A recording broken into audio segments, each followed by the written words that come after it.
Hello, good evening. Good evening sir. Good evening sir. और कैसी तैयारी हो गई? करते हैं सर, लग ही नहीं रहा कि हुई है। कितना पढ़ा फिर भी। चलो, वो तो कल पता लगेगा कितना पड़ा।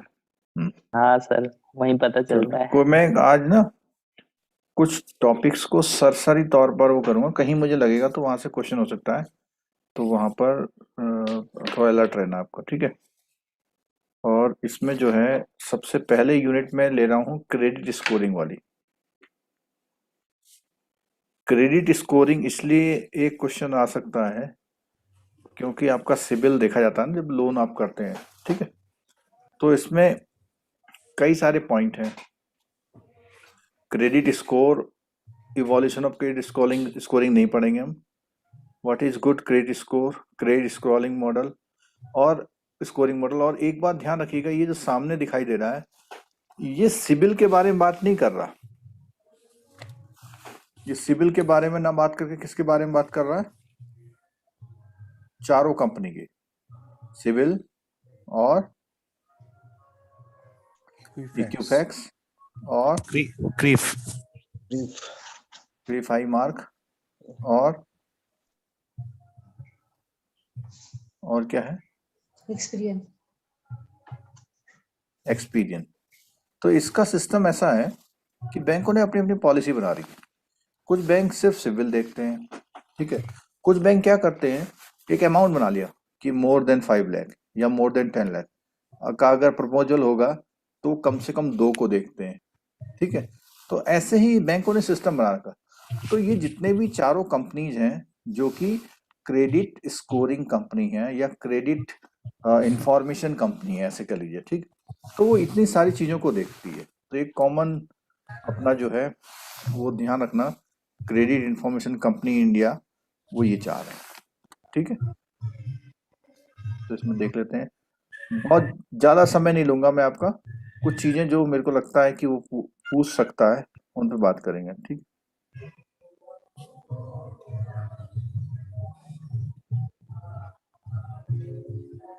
एक क्वेश्चन वो कुछ इसमें से देख लो आप, इस चार्ट में से।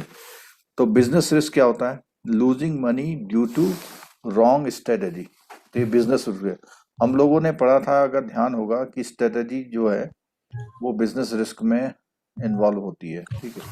क्रेडिट रिस्क में कस्टमर पे फेल्स टू पे, और मार्केट रिस्क में चेंज इन मार्केट प्राइस, और ऑपरेशन रिस्क में processing failure and fraud. External और इंटरनल दोनों आते हैं इसमें, ठीक है।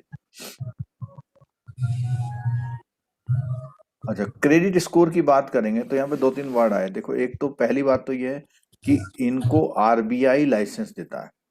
अगर क्वेश्चन आए कि क्रेडिट इंफॉर्मेशन कंपनी को रजिस्ट्रेशन कौन करता है, तो कौन करता है? आरबीआई, ठीक है।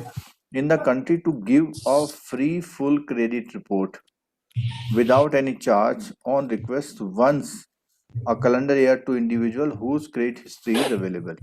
उन्होंने कहा है कि जिसकी भी क्रेडिट हिस्ट्री अवेलेबल है तो उसकी कम से कम ईयर में एक रिपोर्ट सिबिल क्या देगा? फ्री देगा। फ्री देगा, ठीक है। अरिंदम जी, ये रूल आ गया, ठीक है। आगे देखते हैं। और ये 300 से 900 होती है। -1 किसकी होती है?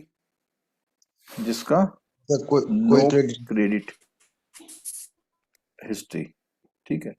+1 भी आती है किसी की? आती है सर। प्लस किसकी आती है +1? +1 नहीं आती। 300 से तो 900 रहती सर, +1 कैसे? 300 से 900 और -1। तो मेरा क्वेश्चन था, क्या +1 भी आती है? आ सकता है। नहीं आती सर, हैं? नहीं आती, नहीं आती। कोई कुछ कह तो रहे हैं आती है। नहीं सर, वो समझ नहीं पाए थे आज तक। कभी +1 दिखा नहीं है सर। ठीक है। चलो, क्रेडिट स्कोरिंग मॉडल। अब यहाँ पर ये देखिए, CIC typically build score using 3 historical data. कौन कौन सा? Default in previous credit transaction, payment behaviour and payment history, previous searches and inquiry.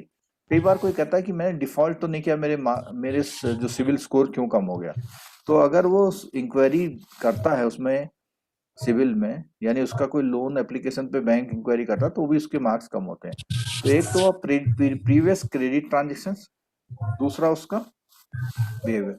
Credit transaction से मतलब हो गया एक से कितने लोन लिए उसने, दूसरा है उन पे रिपेमेंट कैसे किया, तीसरा इंक्वायरी कितनी की। इन तीनों के बेस्ड पे ये क्रेडिट स्कोरिंग मॉडल बनता है। ठीक, ये क्वेश्चन पूछ सकता है, ध्यान रखना।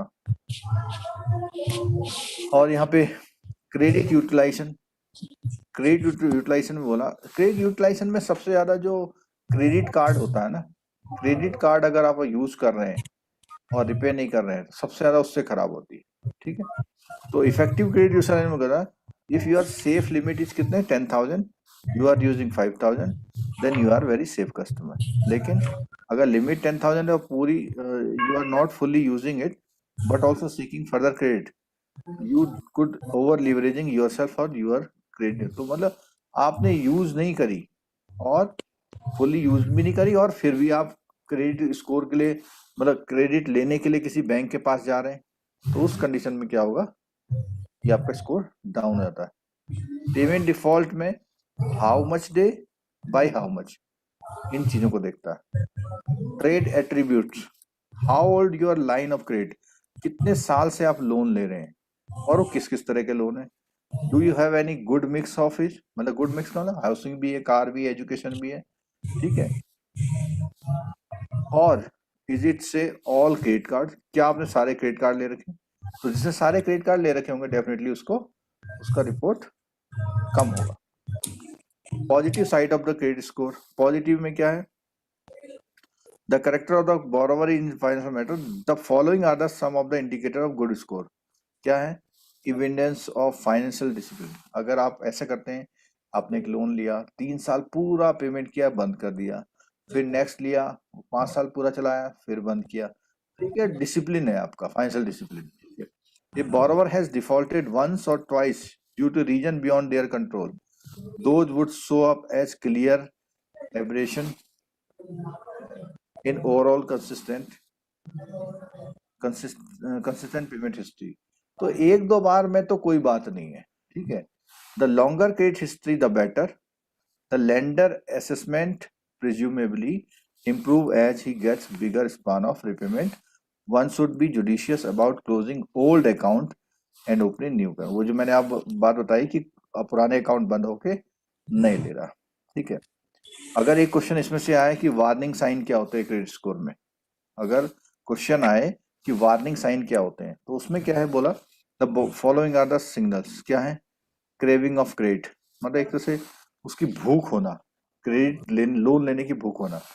Frequent and unnecessary shopping for credit, several new accounts or recent requests for loan can be taken signs to the over hungry borrower. ठीक है, the length of credit history is also important. Older account are generally better, so you should judicious about the closing old account and opening. तो अगर आप पुराने account को जल्दी जल्दी बंद करके नए नए खोलते आते हैं तो भी अच्छी बात नहीं बताई उसने। Trade attributes, does the customer use a good mix of credit, means हर तरह के लोन्स उसके पास होने चाहिए। अब कंपनी की बात आई तो कंपनी मैंने 4 बता दी आपको पहले ही, कौन कौन सी। पहली बात तो है certificate of registration by RBI, जो मैंने बोला ना। ठीक है, और इसमें कौन, जो सिविल है, अब उसका नाम ट्रांस यूनियन सिविल हो गया, इसलिए हो गया कि ट्रांस यूनियन जो है वर्ल्ड की एक कंपनी है, उसने सीआईसी में सिविल में स्टेक ले लिया है, मेजर स्टेक ले लिया है। ठीक है, और उसके अलावा तो उसके बाद Equifax credit information service, Experian और क्रे 5 मार्क्स, चारों मैंने बताई थी। Section 17 of credit information companies act, अब यहाँ पर एक एक्ट आ गया, कौन सा, section 17 CIC, credit information company का एक्ट आया है 2005 में। ठीक है,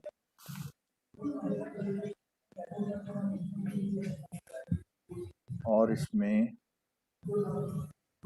फेवरेबल क्रेडिट स्कोर में अगर पॉइंट बन, एक तो ये है proper utilisation of approved credit card limit. Normal तो वो है कि आप टाइम से पेमेंट करें ensuring bank and other financial institutions you are dealing with record and submit positive information to.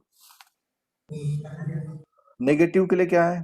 Cheque bouncing है, इरेगुलर रिपेमेंट है, डिफॉल्टिंग है, too much unsecured credit loan, अगर आपने खूब सारे पर्सनल लोन ले रखे तो भी, multiple application for unsecured loan getting rejected, loan reject हुआ, डिफॉल्टिंग एज ए गौरव। ये भी ध्यान रखना कि अगर आपने एज ए गारंटर, ये मैंने बराबर बोल दिया गारंटर, एज ए गारंटर आपने गारंटी ले रखी है और आपका गारंटर जो है डिफॉल्ट करता है, अगर गारंटर डिफॉल्ट करता है तो उसमें आपका ही क्रेडिट स्कोर डाउन होता है। एडवांटेजेस में कॉमन है issues in credit scoring. Credit scoring इसमें ही बताओ कि अगर आप कोई इंफॉर्मेशन इसने गलत दे दी तो क्या सही हो सकती हो? बोलिए, यस सर, सही होता है सर। क्या तरीका होता है उसका? वो मेल करते हैं सर एक स्टेटमेंट के साथ, मेल और करना पड़ता है सर, उसका टोल फ्री नंबर भी है। हाँ, ये आप एज ए कस्टमर बता रहे हैं, एज ए बैंक बता रहे हैं? As a customer as sir. A customer. As a customer. Bank कैसे ही कर सकता है? अरिंदम जी, आज आप डिस्टरबेंस कर रहे हैं, क्या बात? एज ए बैंकर सर सही कर मेरे सकते से हैं? कोई डिस्टरबेंस नहीं आ रहा है, कोई भी आवाज नहीं है, एकदम पिन ड्रॉप साइलेंस है। पता नहीं किसके वहां से आ रही है, आपका माइक खुला दिखा था इसलिए मैंने बोल दिया। चलो भाई, जिसके वहां से भी आवाज आ रही देख लीजिएगा। तो यहाँ पर एक मैंने 30 डे लिखा हुआ है। ये 30 डे क्यों लिखा मैंने? जो सिविल है वो इसका रिजोल्यूशन टाइम मांगता है, मैक्सिमम टाइम है, उससे पहले भी रिजॉल्व हो जाता है। ठीक है, अगर किसी कस्टमर की रेटिंग खराब आई है तो उसको बैंक एक सर्टिफिकेट देता है कि हाँ इसके हमारे अकॉर्डिंग ये रिकॉर्ड है। वो रिकॉर्ड आप मेल करते हैं सिविल को, सिविल बैंक से रिकन्फर्म करता है और अगर वो बैंक एग्री करता है तो करेक्शन कर देता है। Credit scoring is an enabler for bank to take a call on risk management. Risk assessment के लिए क्रेडिट स्कोरिंग को यूज किया जाता है। ठीक है, accordingly decide at the price for the risk, और जितना रिस्क होता है उसी के अकॉर्डिंग उसके रेट ऑफ इंटरेस्ट तय होते हैं। It also enables the banks to speed up the credit decision and disbursement based on score. पहले क्या होता था, बोरोवर बैंकों में जाके नो ड्यूज लेके आता था, तो अब उसकी जरूरत नहीं पड़ती है। ठीक है, with a credit information report in place, responsible customer can expect faster and more competitive services at better terms and rate from the bank and other credit company. Based on the information available CIC, they issue report. However, a person can access their credit report directly as well as by putting the request on the CIC. तो वो क्या है, अगर CIC को direct अपनी mail भेजता है तो भी वो रिपोर्ट प्रोवाइड करते हैं, लेकिन बोला कम से कम एक साल में एक फ्री देता है। One can then go through their report and also any error found, they can notify the bank and CIC regarding the bank को भी और उसको भी। तो अगर आपको सही कराने तो बैंक को भेजते हैं तो जल्दी सही नहीं करता बैंक, लेकिन CIC को भेजते हैं तो उसको 30 दिन के अंदर करता। Mistake due to various factor and we do not take a step to correct it, our credit score will be arrived at wrongly and will be detriment when we need to retail loan। और जब हम loan लेने पहुंचते हैं तो हमारी खराब score की वजह से नहीं मिलता। Confusion of names, there can be lacks of names जो सिमिलर होंगे CIC डेटा में। Things can go haywire if a person with your name has defaulted and all his default get recorded in your file।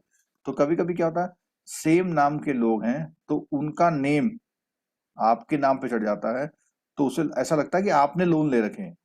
तो अब तो बहुत अच्छा हो गया है, कौन सा ऐसा कॉमन फील्ड है जो उससे पता लगा लेता है? 2 चीजें हैं, क्या? पैन और आधार। ठीक है, ह्यूमन की इनपुट और एरर भी मीन्स जब हम उसको रिपोर्ट भेजते हैं तो हमने गलती करी। आइडेंटिटी थेफ्ट में क्या होता है कि मेरी कोई वोटर ID कोई ले गया और उसने अपनी बता के यूज कर ली, मेरा ही पैन कार्ड ले गया। मतलब 2 सुरेश लोग हैं, 2 नाम हैं, 2 लोग हैं जिनका दोनों का नाम क्या है? सुरेश। तो सुरेश 1 ने क्या करा, सुरेश 2 के डॉक्यूमेंट लेकर के लोन ले लिया। ठीक है, ट्रबल शूटिंग क्रेडिट स्कोर, यहाँ पे एक क्वेश्चन मुझे लगता है इसमें से पूछ सकता है, थोड़ा सा अलग चीज है ना, इसलिए we have to accept that there are chances of mistakes. तो उसमें क्या होता है, errors and inaccuracies are possible with credit information report. The step for seeking clarification in your credit report are as follow। क्या क्या चीजें, contact अभी इसमें बता दिया उसने, contact the bank that decline a credit card or loan application on the basis of poor credit score। ask them for clarification poor credit। तो उससे पूछो कि क्यों गलती है तो बताएगा। और एक बात ध्यान रखना, हर क्रेडिट रिपोर्ट में एक नंबर होता है जिसका नाम होता है कंट्रोल नंबर। ये आपसे क्वेश्चन पूछ सकता है, किसी भी क्रेडिट रिपोर्ट का रेफर करना है तो आपको क्रेडिट कंपनी को क्या बताना होता है, उसका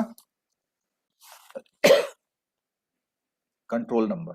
ठीक है, कंट्रोल नंबर कितने डिजिट का होता है? 9 डिजिट। 9 से तो ज्यादा होता है मुझे लग रहा है।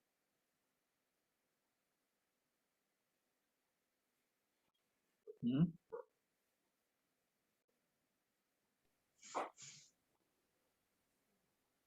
नाइन से तो ज्यादा का होना चाहिए मेरे ख्याल से। अभी मैं आपको दिखा देता हूँ।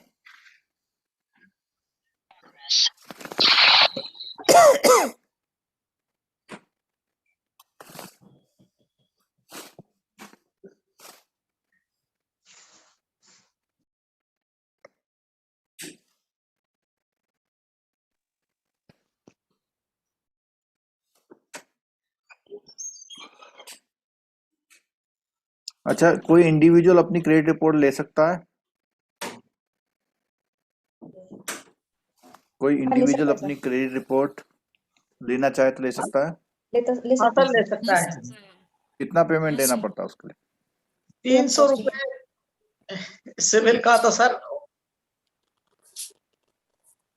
इसमें क्या है ना, कोई चार्ज नहीं है, वो सॉरी कोई फिक्स चार्ज नहीं है, अलग अलग हाँ। कंपनी का है। जैसे सभी सिविल की बात करें, बैंक्स का भी, कंपनीज का अलग अलग बैंक्स का भी अलग अलग, 500 550 का 6 मंथ का है, फिर 800 का 1 ईयर का, ऐसे सब्सक्रिप्शन है। अच्छा, इसमें जितने भी बार अपनी सिबिल देखते हैं तो आपका स्कोर कम नहीं होता इसमें। अगर आप सिबिल को पेमेंट करके मेंबरशिप लेते हो ना सिबिल से, तो जैसे मैंने अपनी ले रखी है, मैं अपना जो है महीने में 2 बार स्कोर ट्रैक करता हूँ। इस क्यों करता हूँ, स्टडी करने के लिए कि सिबिल क्या क्या कमियां करता है, कहाँ कहाँ गलतियां करता है ना। ठीक है, तो ये देखो एक स्कोर दिख रहा है, इसमें कंट्रोल नंबर दिखाई दे रहा है आपको, 3 10 डिजिट 3 3 10 डिजिट। 10 ठीक है, 10 डिजिट का। ठीक, तो ये थोड़ा सा देख लीजिए, कंट्रोल नंबर भी अगर क्वेश्चन आता है तो क्या करेंगे आप। ठीक है, और इसमें bank will provide you with the control number, और उसी कंट्रोल नंबर से बैंक क्या है उसको करेक्शन वगैरह करता है, क्योंकि उसका जैसे आधार नंबर होता है ना, ऐसे ही इसका क्या होता है, कंट्रोल नंबर होता है। कंट्रोल नंबर से सब कुछ कंट्रोल करता है। कोई भी आपको कंप्लेन करनी है तो कंट्रोल नंबर से लेके करेंगे। ठीक है, उसके बाद provide a control number of credit report and also share the information of credit report that is responsible for your poor, तो बताते हैं फिर। Provision are available to website on the CIC, और इसमें उन्होंने ग्रीवांस रिड्रेसल का एक मेनू डाल रखा, उससे उसमें आप अपनी शिकायत कर सकते हैं। ठीक है, the control number is 9 digit. अच्छा, इसमें 9 डिजिट है, इसलिए बोले थे 9 का होता है। यस क्यों sir. Manish? Yes sir. Sir दूसरे क्यों क्लास में मनीष? एक बार 9 डिजिट का आया था क्वेश्चन। तू सर की क्लास में? हाँ, अच्छा, मैं गलत हूँ क्या? पता नहीं सर अब। सर रिसेंटली शायद 10 डिजिट हो गया रिसेंटली। मैं तो प्रूफ दिखा रहा हूँ आपको, यस सर। है ना। कल तो के मुझे ये एग्जाम तो लगता है, करंट का ही है सर, अभी भी 2 फरवरी का ही है आप। हाँ ये तो बिल्कुल लेटेस्ट है। ठीक है, तो ऐसा हो सकता है कि पहले ये 9 डिजिट का होता हो, ऐसा हो सकता है ना। हाँ, क्यों? हो सकता है तो सर। ये सारे चलो, चारों जो कंपनी है सर, सब सारे के सेम ही होते हैं क्या? ये भी एक क्वेश्चन है दिमाग में मेरे भी। अच्छा, आपकी स्क्रीन पे दूसरा दिखाता हूं मैं, ये है 2020 का, कितना दिया देखो। ये भी 10 डिजिट का है सर। ये भी 10 डिजिट का है। तो 9 डिजिट तो भैया 2 साल तो सामने हो गए। हाँ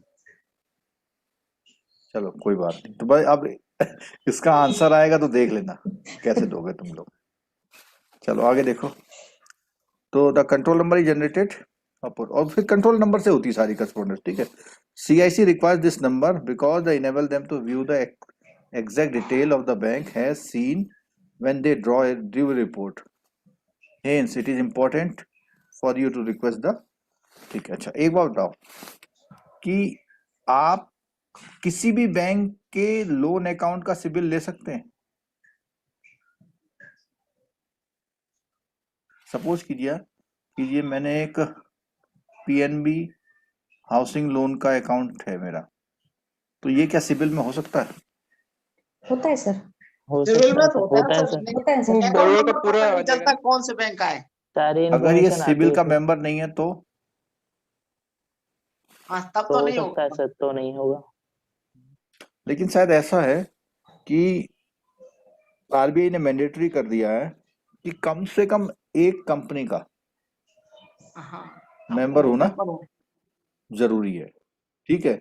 और आप उसके मेंबर हैं या नहीं है, आपको आपने डिटेल अगर सिबिल को दी है तो सिबिल किसी को भी दिखा सकता है, लेकिन सिबिल जिसको भी दिखाता है उसको आपका बैंक का नाम नहीं दिखाता। वो सिर्फ क्या दिखाता है कि हाँ इसने लोन लिया हुआ है, इतने रुपए का लिया है, इस फैसिलिटी में लिया हुआ है, ठीक। Credit scoring model are based on, एक क्वेश्चन है पक्का वाला, जो क्रेडिट मॉडल है वो बेस्ड ऑन किस में है? हमने कितनी चीज पढ़ी थी ऊपर? 3 चीजें 1 to पड़ी। 3 1 to 3 3 पढ़ी थी, और इसमें कितनी देर की? 4 4 4। चौथी वाली आपको क्या डी। लगता है, ठीक है गलत है? गलत है सर। है? नहीं होगा सर ये। नहीं होगा सर। नहीं नहीं, ठीक है। नहीं, बुक में सही हमारे सही पास है कहीं सर। पर भी एनुअल इनकम क्रेडिट का मामला नहीं। ट्रांजेक्शन पर डिपेंड आप करता है। चाहे लो इनकम वाले हो, लेकिन अगर आपके 3 पॉइंट ओके हैं तो आपकी सिविल कितनी हो सकती है? 900। यहाँ कोई ऐसा स्टूडेंट बैठा है जिसकी 850 सिविल है? हाँ सर, मेरा 862 है। आपने कोई भी लोन नहीं लिया हाँ सर, है? बहुत सारे। लिए हुए हैं। हम्म। तो 862 मतलब मैंने अभी पहली बार सुना है कि 862 बहुत रेयरेस्ट चांसेस में होता है। वो कई बार क्या होता है कि आपके बैंक से भी डिले हो जाती है सिविल, अगर बैंक ने भी गलती कर दी रिपोर्टिंग में तो भी सिविल फिर इफेक्ट हो जाती है। The most common mistake credit score में कौन सी होती हैं? ऑल ऑफ द तीनों। तीनों। Which one of the following not a credit company? CRISIL. CRISIL क्या है सुनो, एक है CIC, क्रिसिल है क्रेडिट स्कोर, नहीं सॉरी क्रेडिट रेटिंग। क्रिसिल क्या है? क्रेडिट रेटिंग की कंपनी है, जबकि ये कंपनियां क्रेडिट इंफॉर्मेशन कंपनी, वो आपको आपकी पूरी डिटेल के अकॉर्डिंग वो दे रही है। और क्रेडिट रेटिंग कंपनी बहुत बड़ा काम करती है, बहुत उनको स्टडी करनी पड़ती है। और कंपनियों One- को जो सर करता है, है? जो कंपनियों को करता है ना, कंपनीज और बॉन्ड सिक्योरिटीज की रेटिंग। जो क्यों? हमने हाँ, रिस्क में ठीक है, पढ़ा ठीक था। है। ये जो क्रेडिट रेटिंग कंपनी है, क्रेडिट रेटिंग कंपनी किसी भी कंपनी की, किसी भी कंट्री की, किसी भी इंस्ट्रूमेंट की, इंस्ट्रूमेंट का मतलब सिक्योरिटी की, ये सब देती है। जबकि ये क्या है, किसी इंडिविजुअल और या किसी कंपनी के, किसको? कॉर्पोरेट।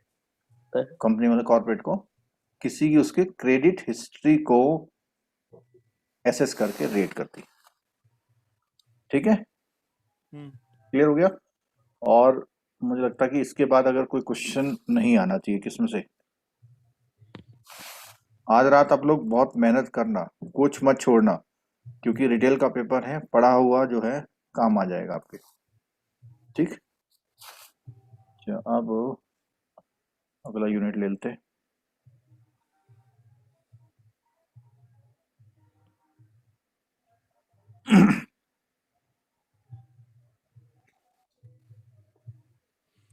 पेमेंट हिस्ट्री क्या चीज? इसका आंसर हाईएस्ट वेटेज आंसर? किसमें? इस अच्छा सॉरी, इसका आंसर नहीं बताया मैंने। Credit normally give higher weightage. हाँ, हायर वेटेज किसको देती है? Payment Payment history history. को। ठीक है, मैं दूसरा टॉपिक खोलने लग गया था।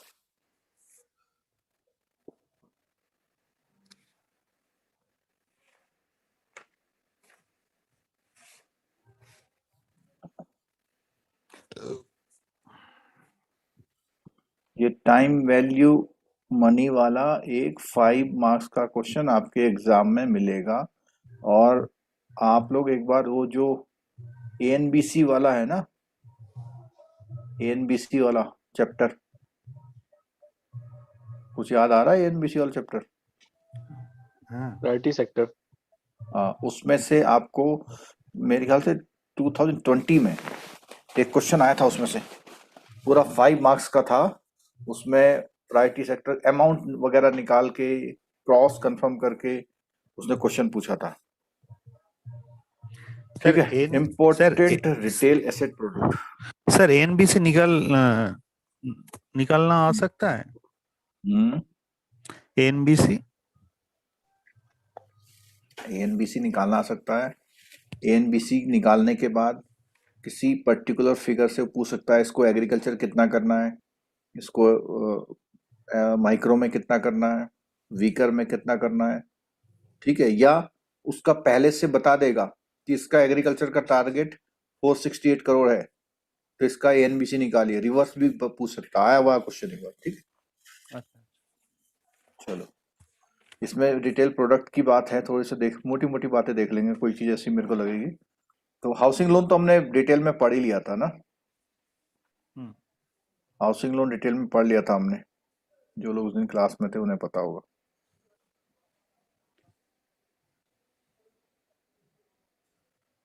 मार्जिन में इधर दिया हुआ, हालांकि इसमें एक रूल में चेंज आ गया। क्या चेंज आ गया है? एलटीवी वाले में, एलटीवी वाले में क्या चेंज आया बताओ? 80 या 80 के बराबर है उसको 80 और 35। 90%, और इसमें है एलटीवी रेशियो 35 and 35 50 50। नहीं, इसमें था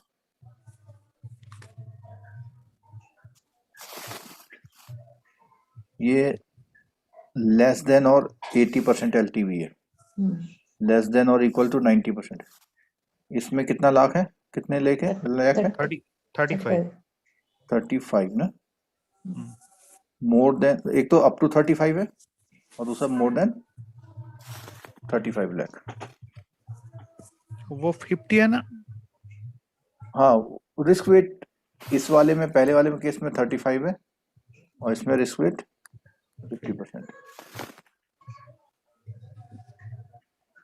एलटीवी रेशियो में हाउसिंग लोन 90% से ज्यादा नहीं फाइनेंस होगा।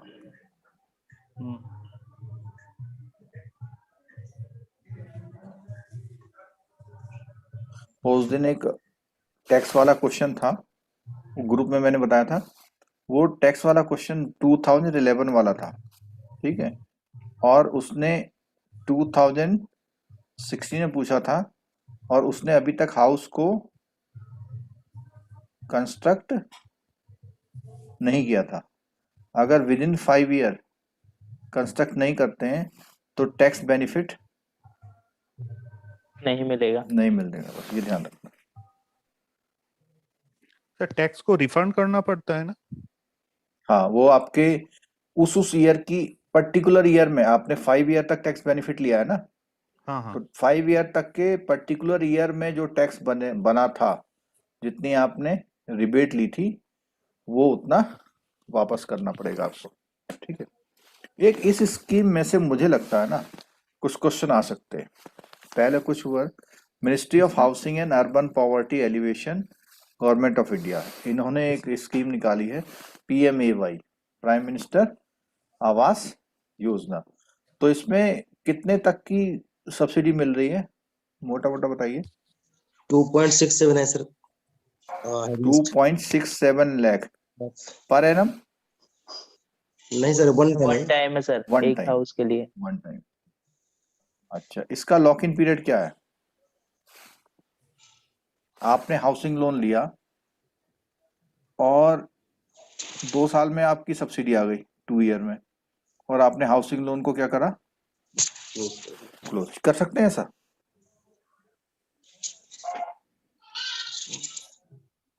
हाउसिंग लोन तो पैसा सब्सिडी आ के जाए, लिए हैं? पैसा आ जाए तो कर देंगे सर। हमारे वहां एक केस आ गया, उसकी सब्सिडी आई और उसने अपना हाउसिंग लोन क्लोज कर दिया। अब क्वेश्चन ये आ रहा है कि हम सब्सिडी वापस कर दें या क्या करें? नहीं सर, ये तो सब्सिडी तो प्रिंसिपल में एडजस्ट हो जाएगा ना सर। अरे उसने पूरा क्लोज कर दिया अकाउंट, अकाउंट ही क्लोज हो गया। अकाउंट क्लोज हो गया अच्छा, और पैसा अकाउंट आ क्लोज के गया बाद में सब्सिडी आई ना? हाँ, बाद में आई होगी सर। हाँ, बाद में आई तो क्या करें? अब आप लोग बताओ क्या करें। सर आई वापस थिंक भेज दो इसको सर। रिफंड करना पड़ेगा। रिफंड करना पड़ेगा सर वो तो। नहीं, वो तो सेफर साइड में बोल दिया आपने। रूल क्या कहता है? नहीं सर, वो एलिजिबल है सर, फिर उसके मुझे उसको एक मिलना लगता चाहिए। है कि अगर उसमें स्कीम में लिखा हुआ, जैसे गवर्नमेंट की जितनी भी स्कीम्स होती है उसमें लॉक इन पीरियड होता है ना सब्सिडी के लिए, मोस्टली हाँ 3 ईयर होता है कि 3 जी ईयर तक अगर उसका अकाउंट नहीं चलता है तो उसको सब्सिडी नहीं दिया जाता है, दी जाती, वापस कर देते हैं वापस कर गवर्नमेंट देते हैं को। कि भाई सही से नहीं चलाया इसने खाता, ठीक है। क्योंकि 3 साल से पहले बंद कर रहा है तो हो सकता है उसने अपने एसेट्स बेच दिए हो। सर जितना भी सब्सिडी है मैंने देखा है सभी तो बैक एंड है, कोई फ्रंट एंड सब्सिडी है क्या, कोई एग्जांपल? कोई बताओ, इनका आंसर दो, मेरे पास है इसका आंसर। पीएमएजीपी में तो लोन नहीं कराता है। इसका है मुद्रा वगैरह। नहीं, मुद्रा में सब्सिडी कहाँ है? SLRS स्कीम है ना। SLRS क्या है sir? Scavengers liberalisation and rehabilitation करके स्कीम नहीं है जो जो सर पर मैला ढोने वालों को रिहैबिलिट करने की स्कीम नहीं है? जी जी। Yes sir, yes sir. उसमें इमीडिएट वो मिलती है सब्सिडी। लोन होने से पहले। सर नहीं, सर नाम और एक बार रिपीट कीजिए इसका नाम। स्कैवेंजर्स अच्छा, लिबरलाइजेशन एंड रिहैबिलिटेशन स्कीम। अच्छा अच्छा। ओडीओपी स्कीम है सर, यूपी में है ओडीओपी स्कीम है, इसमें ही मिलती है subsidy. OD OP, one district one product, UP में है इसकी स्कीम। अच्छा, वो स्टेट की स्कीम हो गई, वो स्टेट की स्कीम है। चलो अच्छा, ये बताओ, ये जो PMAY है इसका नोडल कौन है डिपार्टमेंट? सर NHB, हडको, नेशनल हाउसिंग बैंक। एनएचबी, हडको भी होगा सर। इसमें लिखा है जो प्राइमरी लैंडिंग इंस्टीट्यूशंस है ना वो सभी हैं इसमें, state cooperative, urban cooperative, small finance, non banking, mike, सभी लोग हैं। तो PLI have to enter MOU with central noting agencies housing, ये है इसकी, हुडको and national housing bank have been identified as central noting agency. दो लोग हैं, ठीक है। Channelise the subsidies to the lending institution, ठीक है। और इसमें 3 ग्रुप है ना, कौन कौन से? Yes sir, EWS, LIG, LIG और एमआईजी, एमआईजी। इसमें से क्वेश्चंस आ सकता है, अगर किसी ने स्कीम पढ़ रखी है पहले से तो उसमें थोड़ा सा कोई कोना इसमें सर छोड़िएगा मत। एमआईजी 1 और एमआईजी 2 दो दिया होता है ऐसा क्यों? हाँ, ये है सामने, ब्रॉडर ग्रुप 3 है, ये दिया हुआ सामने। इसमें कोई चेंज तो नहीं है ना? सर MIG 1 और 2 स्कीम तो बंद हो गया सर। वो तो 19 ये तक क्लोज हो गया। यस। अभी तो अभी EWS और LIG अप टू मार्च 22 तक है। मार्च 22 22 तक, तो ये बंद हो गया ना पक्का? Yes sir. एक मिनट रुको। तो ये बंद क्यों कर दिया? वो डेट दिया हुआ था सर, उतना तक ही वो ऑपरेट रहेगा उसका। 2019 तक ही था सर ये। उसके पीछे एक रीजन है, कोई बता सकता है तो बताओ, मेरे को पता है। पीछे रीजन ये है कि हाउसिंग फॉर ऑल जो प्रोजेक्ट लॉन्च हुआ था उसको अचीव करना था कब तक? 2022 22 तक। इसलिए ठीक है, अब वो एक्सटेंड कर ले तो अलग बात है। ठीक है, स्क्रीन में दिख रहा है आपको कुछ? यस ये मार्च 2016 का स्कीम ना, 6 साल के लिए आया था स्कीम। ठीक है,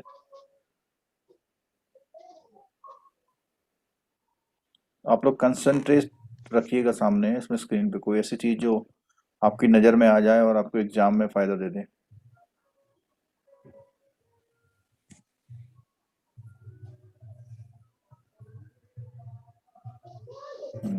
ये सामने जो है, ये जो FAR/FSI, ये आप बिल्कुल याद कर लीजिए, इसमें से एक क्वेश्चन आपका पूछा जा सकता है। सर ये तो फिक्स्ड है ना, 30, 60, 120 एंड 150? जो इनकम नहीं, वाला वो है, चेंज हो गया, वो थोड़ा नहीं स्क्वायर, वो उसका जो कारपेट एरिया। ये वाला नहीं, ये तो मैं कैलकुलेशन की बात कर रहा हूँ। FAR की कैलकुलेशन मैंने बताया कि जब हमने हाउसिंग लोन पढ़ा था तो उसमें FAR वर्ड आया था ना, उसमें क्या है, फ्लोर एरिया रेशियो। तो क्या बोलता है, total covered area of all the floors. ठीक है, जैसे मान लिया हमने ये बिल्डिंग बनाई 3 फ्लोर की, नीचे पार्किंग कर दी, तो 300 300 300 या 200, तो हमने कितने स्क्वायर फीट पे कंस्ट्रक्शन करा लिया? 800 में। और पता लगा हमारा जो प्लॉट है वो 500 स्क्वायर फीट का है। कितने का है? 500 स्क्वायर फीट का। और टोटल कंस्ट्रक्शन कितना करा लिया उसमें हमने? 800। हो सकता है ऐसा? हो सकता है sir, double storage triple floor storage बनाएंगे, हो सकता है इंटू 100। तो इसमें ये देख रहे हैं आप 160। तो 1.6 आया ना। ठीक है, 1.6 का मतलब कि आप उसका 1.5 गुना से ज्यादा कंस्ट्रक्शन करने। तो रूल है, किसी MDDA के रूल कितने हैं? 1.5। दिल्ली में कितना रूल है? मान ले इतना है। और बड़े सिटी में ये एरिया ज्यादा है, छोटे सिटी में ये एरिया कम है। किसी को अपने इलाके का पता है FAR क्या रूल है? सर क्वेश्चन में 1 दिया था, इसका मतलब क्या हुआ फिर? FAR 1। FAR 1 का मतलब है कि वो जितना आपका प्लॉट Only एरिया है एक ही उससे ज्यादा फ्लोर, कंस्ट्रक्शन नहीं कर सकते आप। अच्छा, उसी उससे ज्यादा का फ्लोर मतलब पर। फ्लोर एरिया उससे ज्यादा डबल, नहीं हाँ चलता। हाँ, डबल फ्लोर में। जी, ये नहीं, ज्यादा डबल नहीं, फर्स्ट डबल फ्लोर हो नहीं, सकता है क्या? नहीं होने को सिंगल 3 हो फ्लोर सकते तो हैं। नहीं। जी जी जैसे आपका इतना बड़ा प्लॉट है, आपने कंस्ट्रक्शन सिर्फ इतने में कराया और इतने में ही 3 फ्लोर बना लिए, जी तो ये जो तीनों फ्लोर का एरिया है वो आपके टोटल एरिया से ज्यादा नहीं होना चाहिए। वो 1 हुआ उसका मतलब। जी जी और 1.8 का मतलब डबल के आसपास हो सकता है एरिया। ठीक है, बड़े सिटी में जहां पे भी डेवलपमेंट अथॉरिटीज हैं उनके आपको रूल थोड़ा देखने पड़ेंगे। ठीक, एक ये क्वेश्चन है कि जो EWF हाउसेस हैं उसमें कारपेट एरिया कितना रखा गया? 30 स्क्वायर 30। 30 square metre. अच्छा, और प्रायोरिटी सेक्टर के लिए क्या रखा गया है? प्रायोरिटी सेक्टर के लिए 61, 61 है, 60 या 61 ही है सर। 60 का ध्यान है, अपने देख लेना। और उसमें ये भी है कि आपके प्लॉट एरिया का FAR कम से कम कितना होना चाहिए? 50%।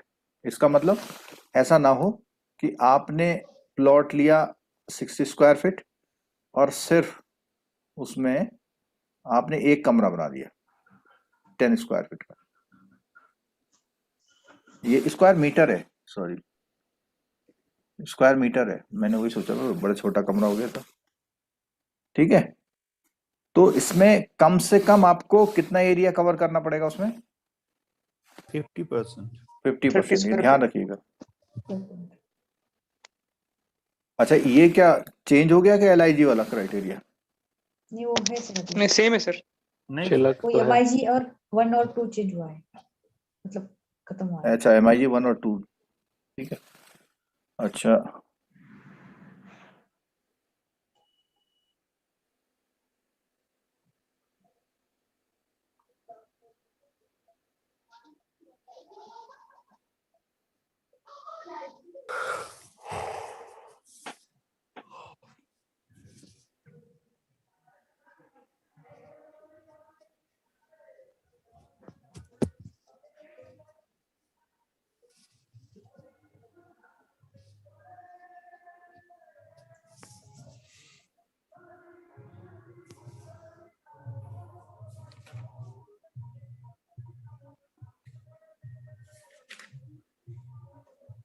सर हम्म, हाल ही में कोई एक ऐसी कोई स्कीम लॉन्च हुई है क्या? जैसे पिछली बार प्रधानमंत्री वय वंदना योजना पे बहुत सारे क्वेश्चन आए थे, तो इसका वजह से कोई अनाउंस तो नहीं करी थी ना? एक बजट में नाम सुन रहा था मैं, कौन सा वाला, एक बजट में एक नाम चल रहा है इस समय, किसी को याद है? नहीं सर, आप बोल दीजिए। अरे मैं भी भूल रहा हूँ ना।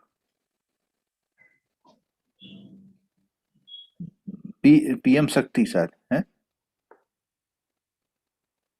PM PM महिला शक्ति, शक्ति, नहीं महिला नहीं, PM नारी शक्ति, शक्ति।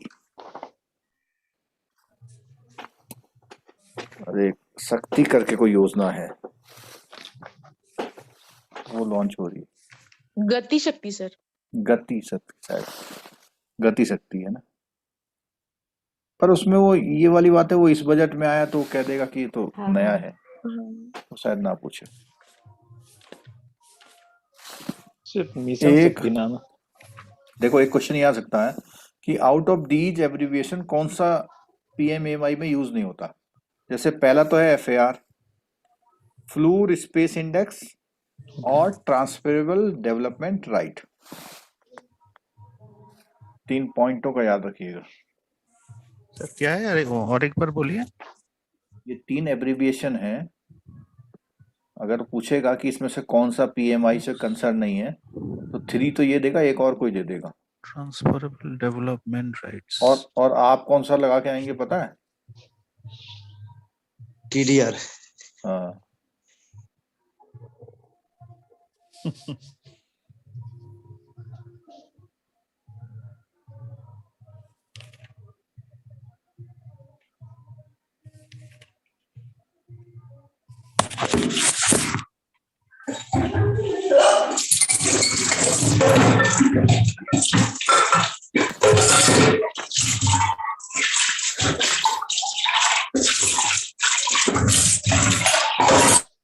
किसी के बर्तन साफ हो।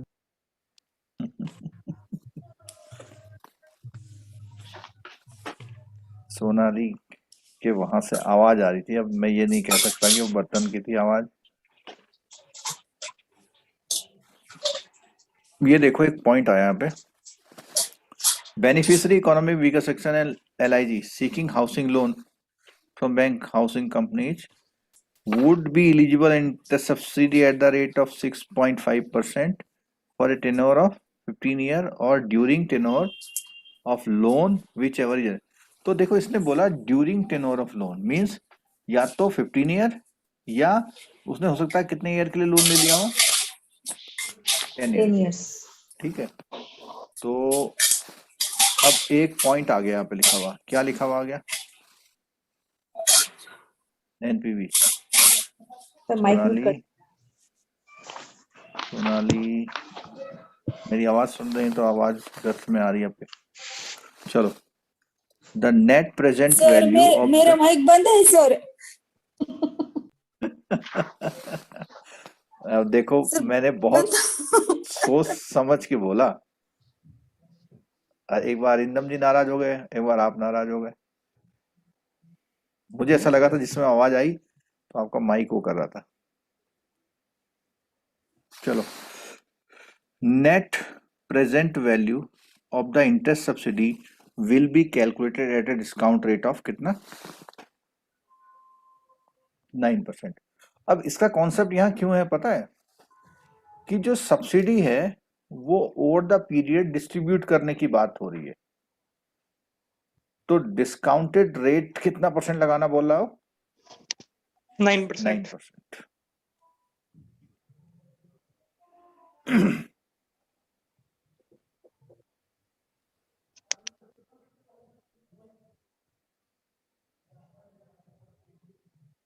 जो SLRS स्कीम है वो ये है, मैनुअल स्कैवेंजर बोलते हैं उसे।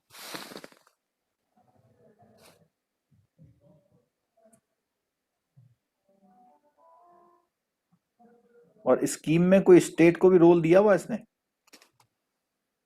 हाँ सर, क्या रोल दिया हुआ है? मतलब जो भी कंप्लायंस है वो सिर्फ स्टेट करेगी, क्योंकि ये हाँ। मेथड फास्टर होना चाहिए करके, मतलब 22 स्टेट तक करेगी पूरा सारा ये- कंप्लायंस।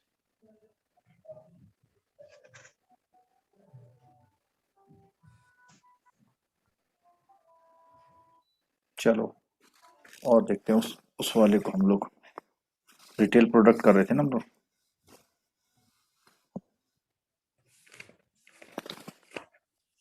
तो अभी ये कंफर्म है ना कि ये नहीं होगा? Yes sir. ठीक है। और ये 6.5%, मुझे लगता है कि जो अभी हम स्कीम देख रहे थे उसमें ये 6.5% का जब जिक्र किया था उसने केवल 2 नाम बोले थे। कौन कौन से? EWS and LIG। EWS MIG and नहीं, LIG। MIG का नाम नहीं लिया था। हाँ, लेकिन यहाँ पर देखो ये 20 ईयर दिया हुआ है, लेकिन सर्कुलर में क्या बोलता है? 15 years। 15 years। क्या बोलता है? Loan tenure can be longer than the tenure fix for subsidy depending on the product design by the PLI। अच्छा ठीक है, वो सब्सिडी को कितने साल में वो करना चाह रहे हैं? 20 15 साल। 15 और या उससे कम, और जितने का लोन दिया। लेकिन PLI को परमिशन दे रखी है वो 15 से ज्यादा कर सकता है, लेकिन कितना मैक्सिमम? 20 years। उससे मेरे माइंड में क्वेश्चन आया था, मैंने कहा हाउसिंग लोन को ये क्यों जल्दी बंद कराना चाह रहे हैं? होम इम्प्रूवमेंट की बात आई, जिसको हम बोलते हैं ना रेनोवेशन करना, एक्सटेंशन करना ना, तो इसमें क्या क्या चीजें हैं? Repair, renovation, upgradation, painting and other repairs के लिए होता है। इसमें मार्जिन थोड़ा सा ज्यादा लेता है बैंक। और इक्विटेबल मॉर्गेज को क्या करा लेता है वो? एक्सटेंशन। एक्सटेंशन करा। एक बात बताइए, जब बैंक EM का एक्सटेंशन कराता है तो स्टैम्प पेपर कितने लेता है? सपोज कीजिए उसका एक 10 लाख का लोन था, उसने 6 लाख का और ले लिया। पहले उसने 5,000 की स्टैम्प ड्यूटी दे दी और EM करा लिया। अब जब वो दूसरा वाला लोन लेगा तो आप उसे कितनी स्टैम्प ड्यूटी लेंगे? 30,000। फिर कितने की? 6 lakhs का 0.50 लेंगे ना सर? 6 लाख में 6 lakhs का 0.50। हाँ तब मैक्सिमम ना 10 ले सकते हैं, 10 लाख। स्टेट हाँ वाइज हाँ वो डिपेंड ठीक करेगा। है। हाँ वो मैक्सिमम स्टेट गवर्नमेंट पे 10,000। डिपेंड करेगा, लेकिन जो आप स्टैम्प ड्यूटी लेंगे वो सिर्फ 6 पे लेंगे। ये मेरा कंसर्न था। होम डेकोर लोन भी मिलता है जिसमें आपकी पूरी टीवी, कारपेट वगैरह सब चीजें दी जा सकती हैं। ऑटो व्हीकल में कोई खास बात? सेकेंड हैंड गाड़ी के लिए क्वेश्चन पूछ लेता है कभी कभी। सेकेंड हैंड गाड़ी का जो फाइनेंस है होता है नहीं होता है? होता है सर। होता है सर। होता है। किसी ने भी किया है अभी तक, आज तक? नहीं सर। नहीं सर, नहीं क्या सर। किया है। किया है? जी सर। चलो बहुत अच्छी बात है।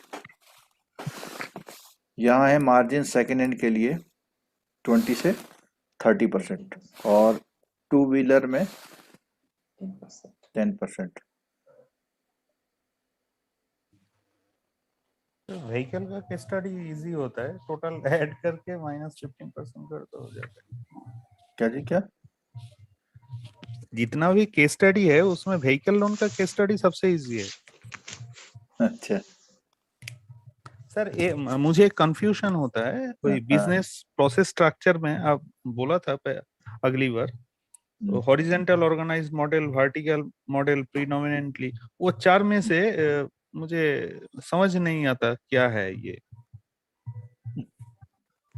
बताओ भाई, किसी को आता है?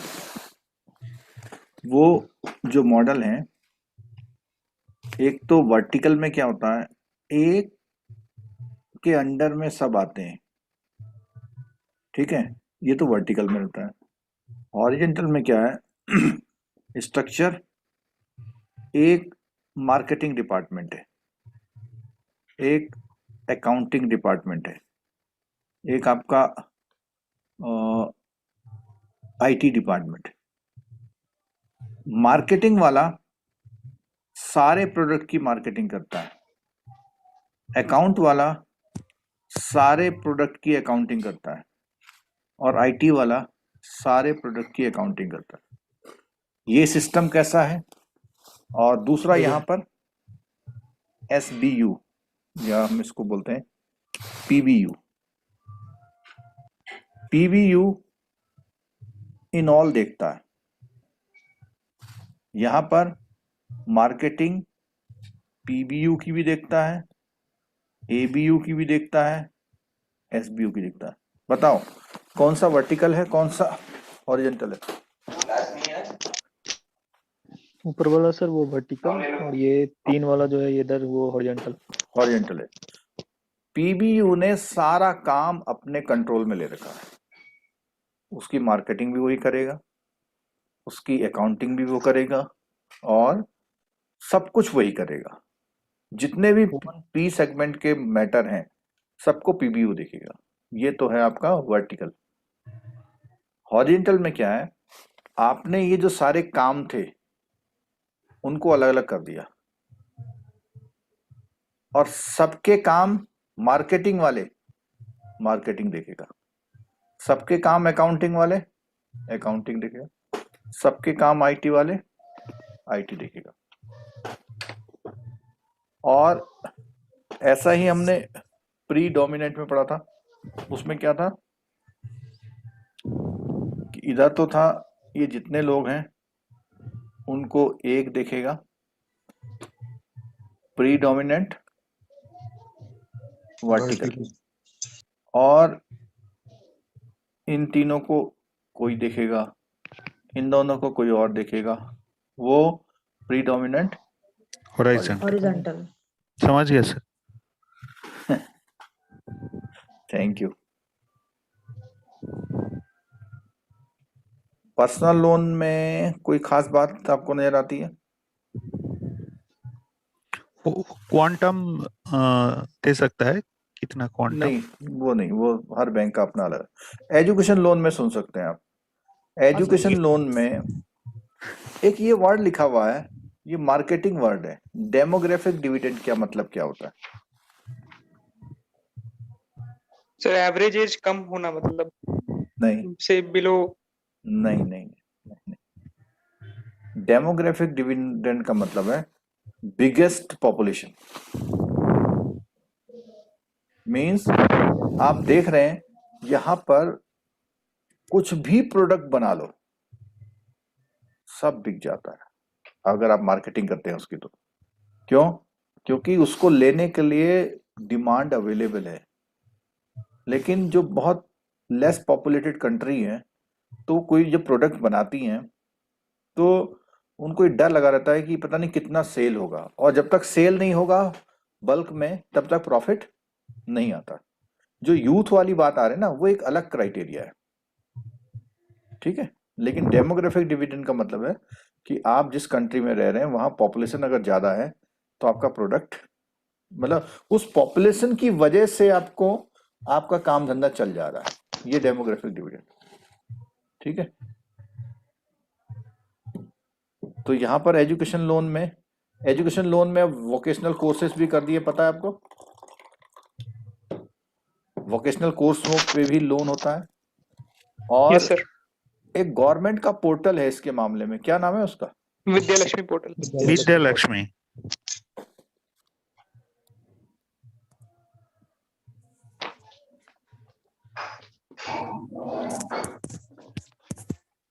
सर उसमें तो ट्यूशन फीस का परिंदम जी, हाँ सर।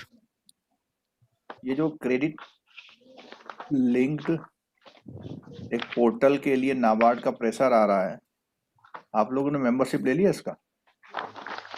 पता नहीं सर। नहीं पता।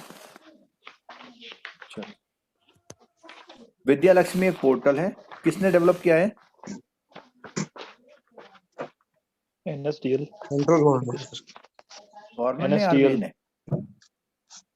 पोर्टल मेंटेन किया है सर, NSDL लिखा हुआ है। जी एनएसडीएल ने? जेल मेंटेन कर रहा है सर। अच्छा, ये वाला क्राइटेरिया क्या आज भी चलता है?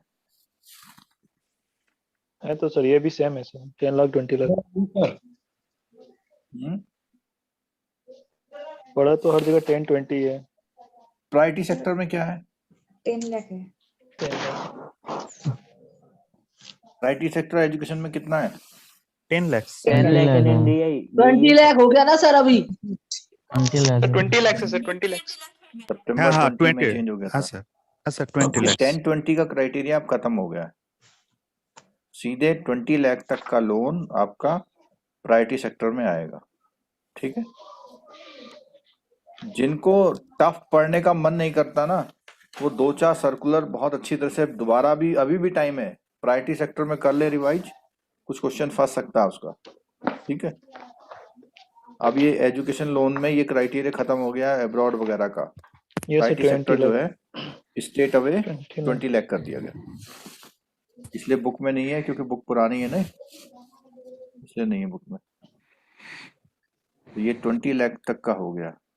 अच्छा, यहाँ पर ये फिक्स है सब में, अप टू 4 लाख तक मार्जिन कितना है? 0। नील। 4 लाख से ऊपर अगर इंडिया में स्टडी है तो 5%, 5%। अब्रॉड में 5%। और अगर आप 7.5 लाख तक का लोन लेंगे तो उसमें क्या, for the credit guarantee coverage scholarship assistance will be included in margin. ये क्या चीज है बताओ जरा?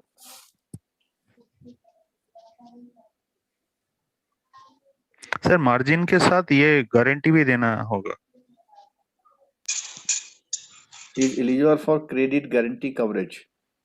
सर क्रेडिट गारंटी कवरेज मिलता है तो उसको 7.5 मार्जिन बना जा तक सकता है सर। मतलब कोई गारंटी नहीं, सिक्योरिटी नहीं लेना, 7.5 के ऊपर सिक्योरिटी कोलेटरल लेना है। हाँ, इसीलिए है ये जो कोलेटरल का रूल आया है वो इसीलिए है क्योंकि उससे बिलो तो गारंटी आपको क्रेडिट गारंटी कवरेज मिल रहा है। ठीक है, अगर उससे ऊपर लेंगे तो आपको क्या लेना है? कोलेटरल। कोलेटरल में लैंड, बिल्डिंग या कोई सिक्योरिटीज फाइनेंशियल ले सकते हैं। ठीक है, सर एक्सपेंसेस में वोकेशनल कोर्स कौन से होते हैं सर? वोकेशनल कोर्स जैसे कोई नर्सिंग का डिप्लोमा है या अच्छा, कोई इस तरह आईटी के। का छोटा डिप्लोमा है, आपको आईटीआई का जैसा है, बीएड है, ये आईटीआई के लिए वोकेशनल भी है। अलग से ना स्किल स्किल लोन करके है इस इन सब के लिए तो सर नहीं, वो उसमें तो 1.5 आपके लाख बैंक रुपए। ने निकाल दिया, लेकिन गवर्नमेंट ने कहा है कि वोकेशनल कोर्सेस के लिए भी आप लोन दीजिए, तो अब उस छोटे कोर्सों के लिए भी लोन मिल जाता है। नर्सिंग का मतलब फेमस वोकेशनल कोर्स है, पहले नहीं मिलता था।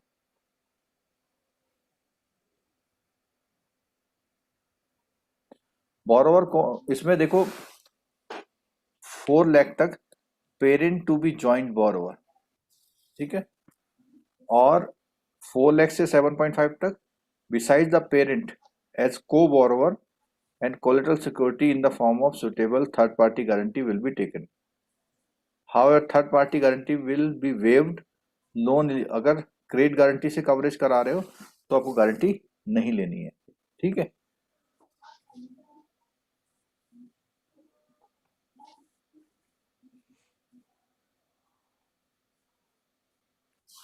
प्री पेमेंट में इसमें कोई भी पेनल्टी का वो प्रोविजन नहीं है प्री पेमेंट में।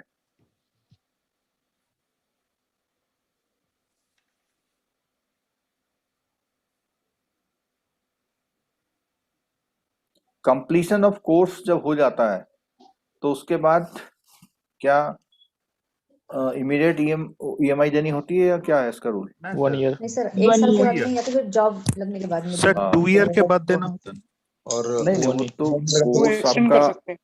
5 ईयर का कोर्स है, 4। कंप्लीट हो गया तो उसमें प्लस 6 मंथ है और 1 ईयर। 1 year। 1 ईयर दो के है बाद ना। Maximum up to 2 year. अगर जॉब नहीं लगता है तो सर 1 ईयर है sir. Not able to complete within the schedule time, extension of time of completion of course में भी। ये तो ये कह रहे हैं कि 2 ईयर का एक्सटेंशन मिलेगा अगर आपने कोर्स कंप्लीट नहीं किया, मीन्स आप बीमार पड़ गए, फेल हो गए, कुछ भी है। Student not able to complete a course for reason beyond control sanctioning authority में, और अगर देखते हैं कि कोई विशेष परिस्थितियां हैं तो उसको टाइम बढ़ा भी सकते हैं। ठीक है, हाँ, इसके लिए क्या जवाब दिया आपने? 6 मंथ और 1 ईयर है। ये जी, सर 1 वो है course period plus 1 year. 1 year और job whichever is lower. Which is earlier? नहीं, जॉब में भी एक कंडीशन है, इमीडिएट नहीं है जॉब में भी।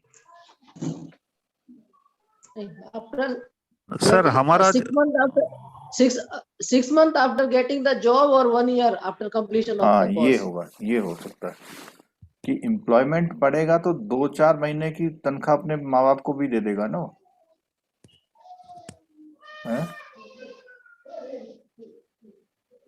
और 1% का सबवेंशन है कब? अगर वो स्टडी के समय में क्या करता है, लोन वो इंटरेस्ट इंटरेस्ट को पेमेंट। Pay करता है। सर्विस कर देता है। और रिपेमेंट प्रोग्राम कितना है, कितने ईयर तक का है इसमें? 15। 15 है। इसका इनकम टैक्स में कोई बेनिफिट है? Yes, interest sir. का सब सारा है ना सर, जितना भी इंटरेस्ट है। इंटरेस्ट कंप्लीट है। ठीक है, इधर देखो, Vidya Lakshmi portal manage by NSDL e governance infrastructure limited. ठीक,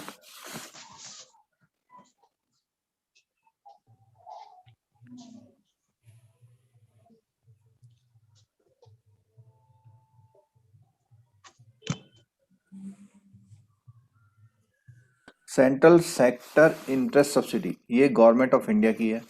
इसमें क्या है, लोन टेकन शेड्यूल बैंक में model education loan scheme of Indian bank association avail by the student economically weaker section के लिए है। ठीक है, any of the approved course study the benefit of the scheme would be applicable to student belonging to economically weaker section with annual gross income में कितना है 4.5 lakh per annum.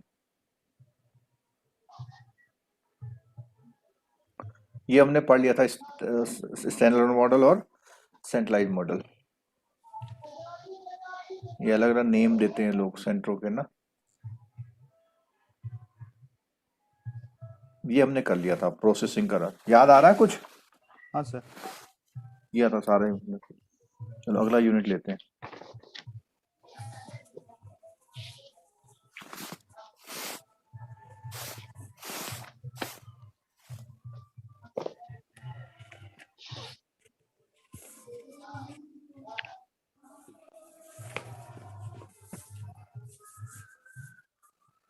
वो capital gain की क्लास ली थी मैडम ने, बहुत कम लोग क्यों थे इस क्लास में उसमें?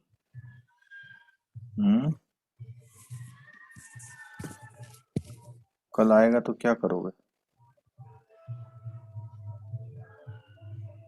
कैपिटल गेन तो वैसे भी आपको सीखना चाहिए था, एक अच्छा टॉपिक है। सर वो ऐप में दे दिया है, रात में देख लेंगे। आपका एग्जाम कब है? कल। अभी तो लिंक चल रहा है उसका, लिंक देख लो, लिंक से देख लेना। नहीं, कल तो है। कितने बजे एग्जाम है? सर 11:50। 11:50 पर है।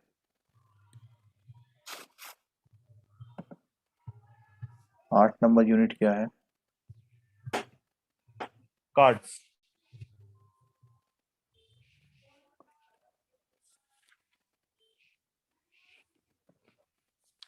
कार्ड का तो जिसने कार्ड लेके डिफॉल्ट किया होगा उसका क्वेश्चन सही हो जाएगा। है सही नहीं बोला हमने? एकदम। सर एक मार्केटिंग इन रिटेल बैंकिंग वो भी कवर कर दी थी ना। देखते हैं कितना कवर होता है। मतलब कार्ड से क्रेडिट ज्यादा कार्ड में वो मोटा मोटा देखते हैं, अगर कुछ मिलता है तो फिर मैं देता हूँ, फिर नेक्स्ट पे आ जाएंगे। ठीक है।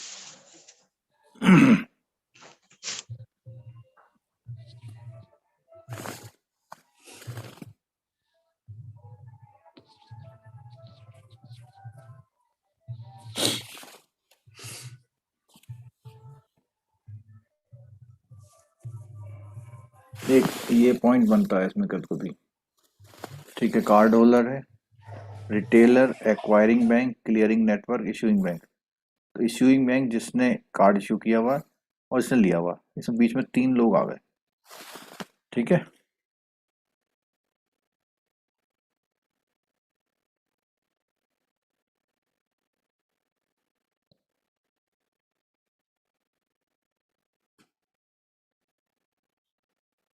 एनपीसीआई का जो रुपी क्रेडिट कार्ड आया, 3 वेरिएंट है, रुपी सेलेक्ट, रुपी प्लेटिनम और RuPay classic.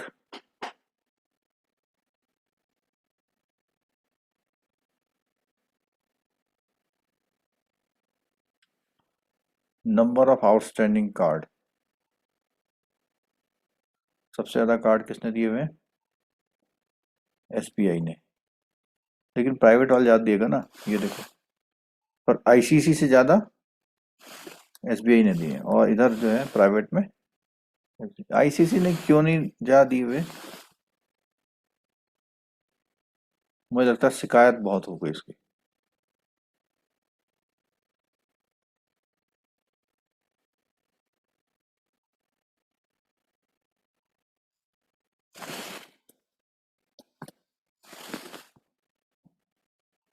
Sir credit card रुपए वाला क्यों नहीं होता?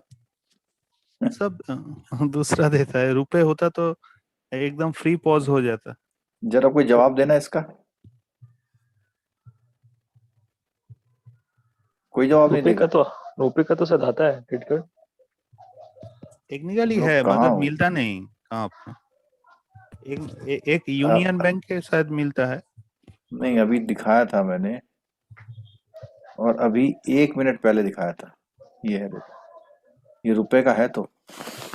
हाँ सर। रुपए का सेलेक्ट, प्लेटिनम और प्लस। हाँ सर अच्छा, आपको वो कहना है। ये कि बैंक क्यों नहीं वो करते प्रपोज ना? हाँ हाँ। उसमें हो सकता है कि उतनी अच्छे बेनिफिट नहीं दे रहा हो, जैसे बीएसएनएल और जियो की बात कर लेते हैं ना कभी कभी। हाँ मगर वो है, मगर अगर मैं चाहता हूँ तो वो नहीं मिलता किसी भी बैंक में। कोई बताए इनको, किसी का रुपए कार्ड है तो बताएं इनको।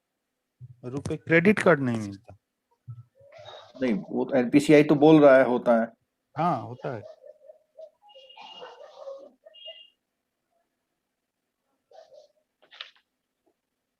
चलो, इसमें कुछ खास दिख नहीं रहा मेरे को। ये वाला देख लेते हैं, अगर एक एग्जांपल छोटा सा है। क्या है देखो, इसमें ड्यू डेट पे नहीं दिया, डेली इंटरेस्ट चार्ज होगा इसमें 20,000 का इतना होगा। Total interest payable by the next statement cycle after 30 day. तो जब आपका स्टेटमेंट का ड्यू डेट आ गया, ड्यू डेट पर नहीं दिया आपने, तो उसके बाद से नेक्स्ट स्टेटमेंट तक इतना रहेगा। और इसमें प्लस क्या शामिल है? जीएसटी। मिनिमम अमाउंट ड्यू क्या होता है? 5% के आसपास रखते हैं 250 of the statement outstanding. Sum total of all instalment billed, interest, fee, सब कुछ मिला करके, ओवर लिमिट वगैरह सब में, एंड 1% ऑफ द प्रिंसिपल। तो ये जो है, हाँ इसको सर थोड़ा समझा दीजिए कैसे क्या है 1%। इसमें बोला sum total of all instalment billed, means आपकी एक इंस्टॉलमेंट 5,000 की, एक 6,000 की, एक 3,000 की है, तो कितना हो गया? 14,000। Interest amount 10,000, fees 1,000, other charges 1,000, amount over limit कुछ हो गया है 3000 एंड 1% ऑफ द प्रिंसिपल, और पूरा 50,000 आपने लिया हुआ है, 50,000 का 1% 1000, ठीक है, वो 500 हो गया। इस तरह करके ये जो ऐड करके बनता है वो अमाउंट, या तो कोई बैंक कहते हैं सीधे आउटस्टैंडिंग का कितना कर दो 5%, और कुछ बैंक क्या करते हैं, और लिखा हुआ ना, यस ये करते हैं, और कुछ बैंक क्या करते हैं ₹250 इन केस ऑफ डिफॉल्ट, और if statement balance is less than 250 the entire outstanding has to be paid.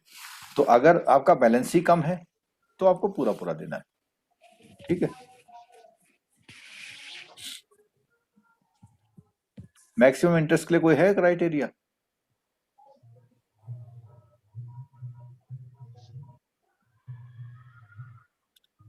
ये बुक में एक एग्जांपल दिया है, देख लेना, इसको कर लेना। वही सर, क्रेडिट साइकिल के दौरान इंटरेस्ट नहीं लगता ना सर?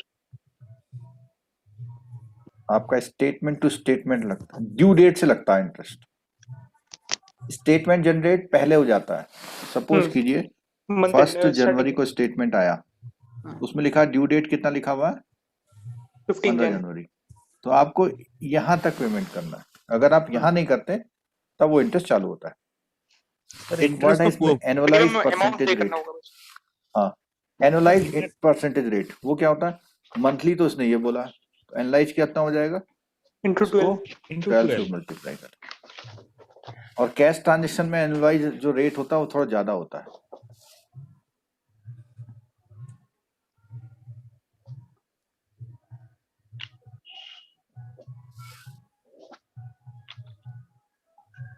और क्रेडिट कार्ड से आपको कैश भी मिल सकता है, जिसमें सबसे ज्यादा वो पेमेंट यानी चार्ज लगाते हैं, और जितने भी चार्ज लगाते हैं प्लस क्या होता है इसमें, जीएसटी। चार्जेस जो लगाते हैं प्लस क्या होता है, जीएसटी। जीएसटी। ठीक है, वो मार्केटिंग वाला यूनिट कौन सा है मैडम? 11 नंबर है सर, नहीं 10 नंबर है सर, मॉडल सी 145 पेज। रात को जितना टाइम आप लगा सके पढ़ लीजिएगा, क्योंकि एक एक मार्क्स मैटर कर जाएगा। सर सर अच्छा हुआ आपने बता दिया कल एग्जाम है, नहीं तो मैं संडे जाती, मैं समझती थी संडे को ही एग्जाम है। रियली मैंने सोचा था कि कल का डे है, ज्यादा मैं पढ़ाई अच्छी हो गई है तरह पढ़ाई सर। करूंगी। रियली सर अच्छा हुआ आपने बता दिया, नहीं तो रियली मैं जाती। आपको पता है कि मैं भी एग्जाम 13 को ही समझ रहा था जब ये जेआईबी का शेड्यूल हुआ था। उस दिन मुझे पता लगा कि आपका एग्जाम 12 को है ना। चलो अभी कोई मैंने बात आपने जब बता दिया तभी मैंने सर एडमिट कार्ड देखा। चलो अभी भी टाइम है आपके पास, आपको हाईएस्ट मिलेगा।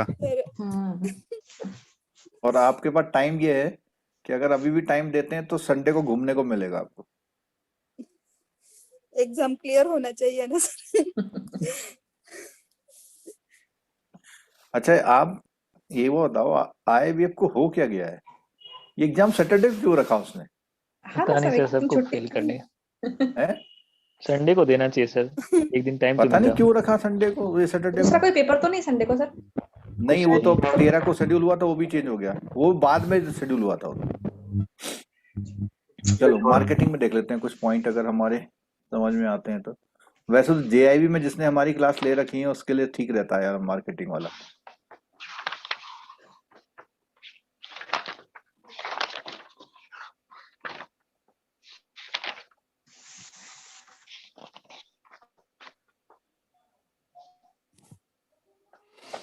एक ये पॉइंट इंपॉर्टेंट है इसमें, customer is the centre of attraction in retail banking and marketing, all the activities have to be focus towards, क्या होता है, आइडेंटिफाइंग द कस्टमर की नीड, डेवलपिंग एप्रोप्रिएट प्रोडक्ट, तो स्क्रीन प्रोवाइडिंग है, स्क्रीन शेयर नहीं हो रही। अरे स्क्रीन शेयर नहीं, यहाँ देखिए। तो ये जो है कौन कौन सी चीजें ध्यान में रखनी है आपको, मतलब एक तो कस्टमर की नीड आइडेंटिफाई करनी है, एप्रोप्रिएट प्रोडक्ट को डेवलप करना है, providing them with efficient delivery channel, उसको मिल भी पाए, और making them avail the product continuously. ठीक है, वो मिलता भी रहे, पता लगा जब उसे आदत हो गई इस प्रोडक्ट की, जब लेने गया तो आपने कहा आपसे प्रोडक्ट क्लोज हो गया। अच्छा, 4P, 4A और 4C। 4P कौन कौन से हैं? सबसे पहले product product, price promotion place. Question promotion and people. Sir यहाँ पर तो People 7 भी दिया हुआ है। है। पहले 4 बताओ फिर 7 बताऊंगा। सर वो याद नहीं। प्लेस प्लेस है सर। प्लीज। और जो 7P है उसमें पीपल है और प्रोसेस फिजिकल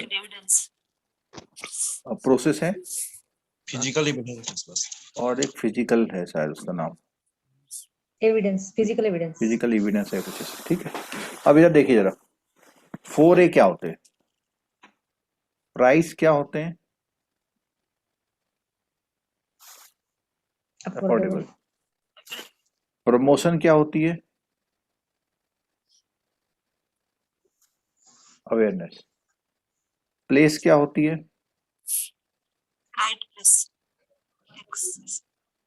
एक्सेसिबिलिटी। प्रोडक्ट क्या होता है,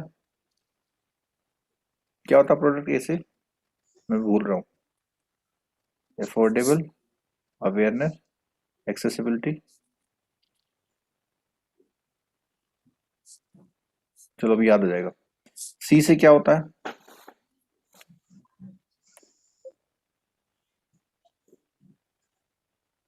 कॉस्ट। प्राइस से क्या होता है, cost. Awareness, accessibility.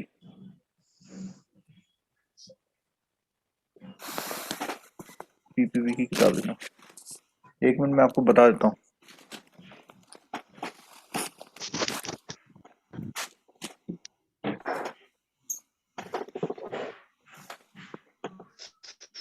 Sir accessibility.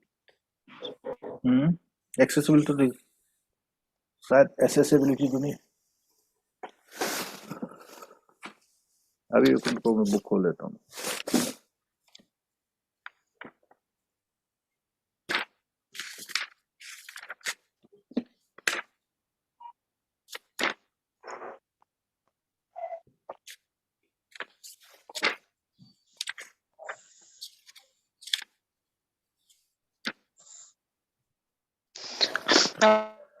Awareness है सर, शायद अवेयरनेस। एक्सेप्टेबिलिटी, एक्सेप्टेबिलिटी, जो जो कस्टमर जिसको क्या कर ले, एक्सेप्ट कर ले। ठीक है, और सी से क्या है, एक तो कॉस्ट हो गया, और एक अवेयरनेस में कम्युनिकेशन, कम्युनिकेशन। ठीक है, और प्लेस क्या है, कन्वीनियंस। ठीक है, और एक्सेप्टेबिलिटी में क्या है, कस्टमर वैल्यू, कस्टमर वैल्यू। जो 4P, 4A और 4C, इसमें पूछ सकता है आपसे है। ठीक है,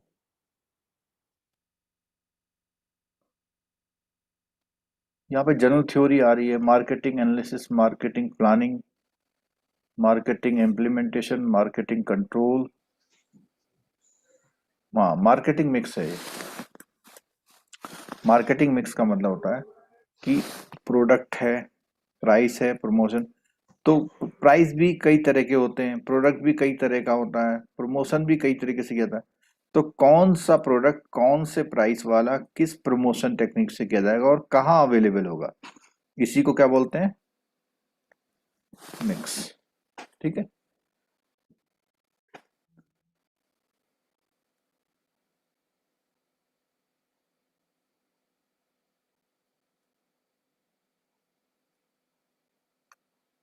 तो इसमें 7P दिया हुआ था मार्केटिंग वाले में, और उससे अगला भी मार्केटिंग है क्या? यूनिट नंबर 11 में मार्केटिंग है क्या? और डिलीवरी चैनल सर,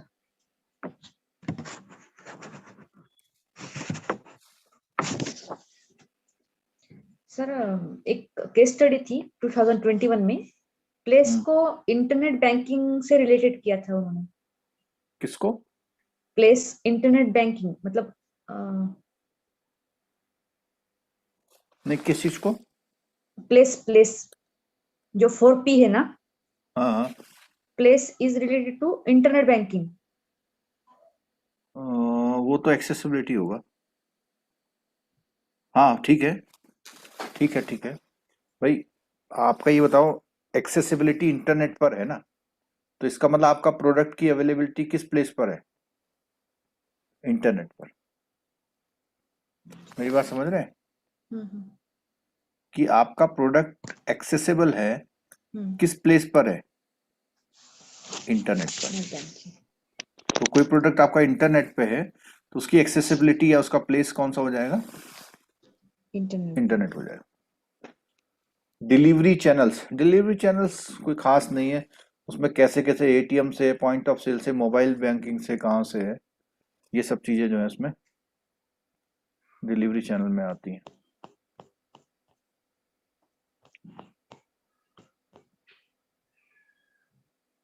अब पूछने को तो इसमें बीच में कुछ भी पूछ लेता है वो कभी भी। ब्राउन लेवल एटीएम पता है आपको क्या होता है? Yes sir. Brown level? हाँ, नहीं सर, एक बार बोल आपके दीजिए। वहाँ एटीएम कौन सी कंपनी का लगा हुआ है? वोटेक्स। है? वोटेक्स। और एटीएम आपने खरीदा या किसी ने लगा के दे रखा है आपको? हाँ, हम नहीं खरीदा है।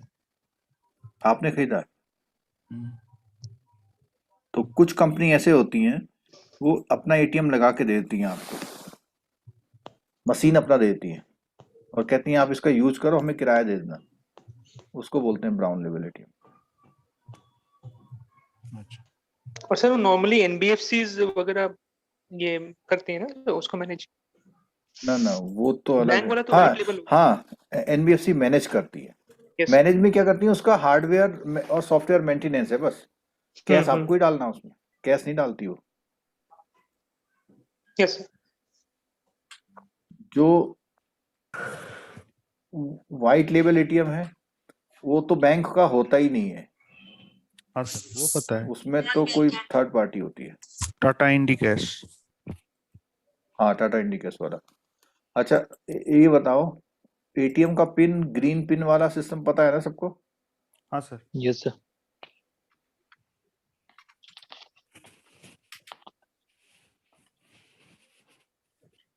पीओएस पे कैश निकाल सकते हैं आप?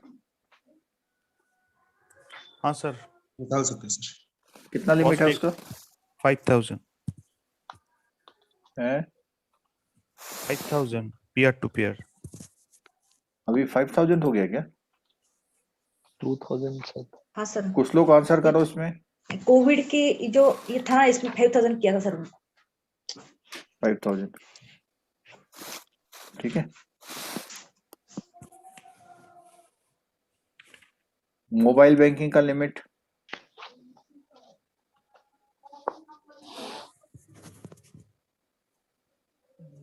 लिमिट 1 लाख है। ये यूएसएसडी जानते हैं आप लोग क्या होता है?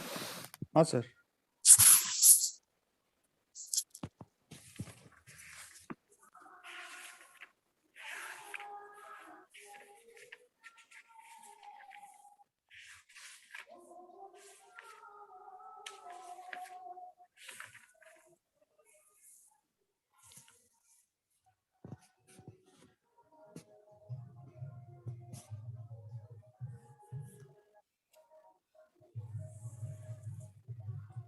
एक मिनट रुकिएगा आप लोग जरा। है मेरा इसका, मेरी आवाज तो आ रही ना आपको?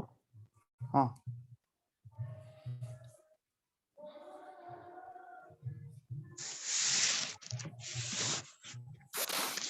हेलो। हाँ सर। आ रही है सर? मेरी आवाज आप तक आ रही है? यस सर, आ हाँ रही है। सर।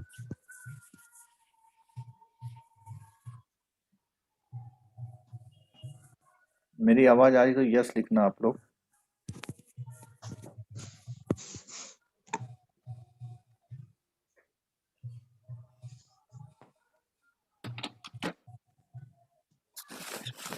अच्छा, ओके ओके।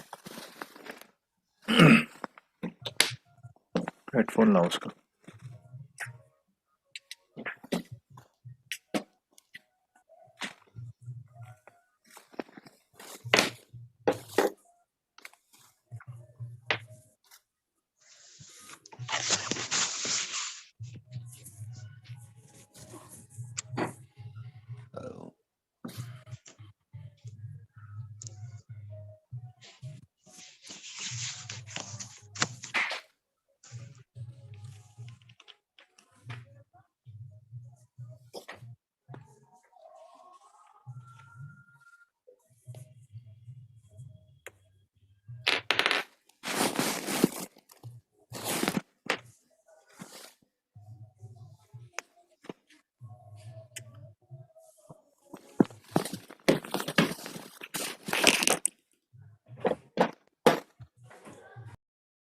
हेलो, ठीक।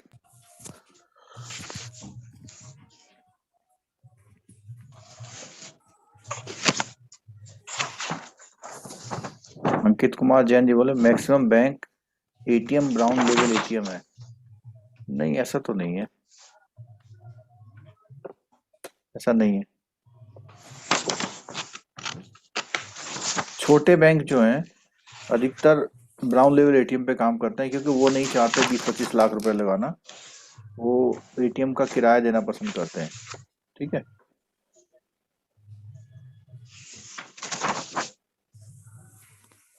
हाँ, मैं बात कर रहा हूँ यूएसएसडी क्या होता है। सर जहाँ पर इंटरनेट नहीं होता तब वहाँ पर जो अनस्ट्रक्चर्ड मैसेजिंग सिस्टम है ना, वहाँ से ये भीम ऐप वगैरह जो होता है वहाँ से काम चल जाता है। देखो, इंटरनेट ये नहीं होता है। है विदाउट इंटरनेट। अगर आपके पास इंटरनेट नहीं है तो इसमें एक कोड होता है। क्या होता है? Hashtag star 99 star 99 star 99 star hash 99 hash. तो वहां आप ये मैसेज जब टाइप करते हैं तो वहां से एक मीनू आ जाता है आपके मोबाइल पे, एसएमएस पे। ठीक है। उस मीनू में से 1 2 3 ऑप्शन करते हैं, फिर उसका रिप्लाई करते हैं, फिर उसका रिप्लाई करते हैं, तो वो आपको जो भी क्वेश्चन होता है उसका आंसर मिल जाता है। ठीक। एसटीआर कितने अमाउंट से ऊपर में जाती है? हाँ, STR suspicious transaction report 10 lakh 10 lakhs and above. 10 lakhs and अब पक्का? Above. अच्छा, सीटीआर कितने में जाती है?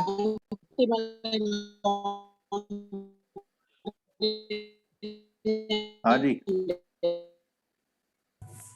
सीटीआर शायद 10 लाख है।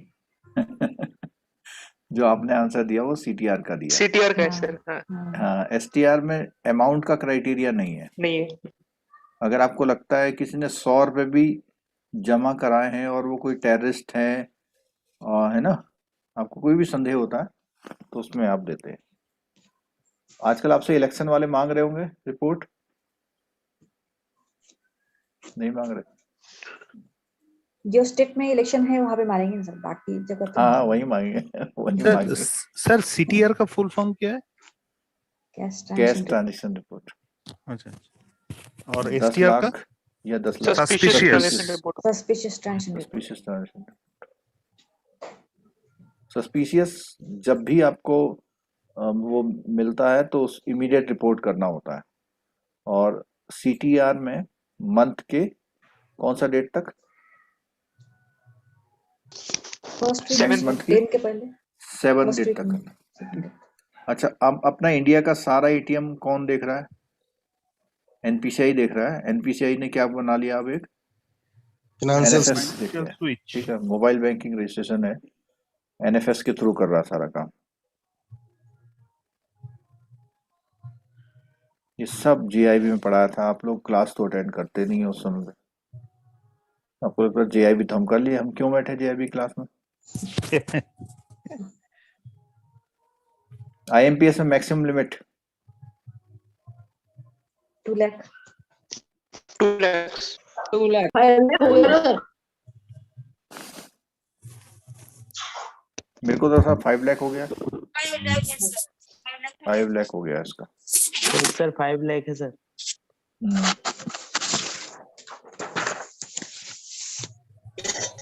और आईएमपीएस में साइकिल कितने हैं?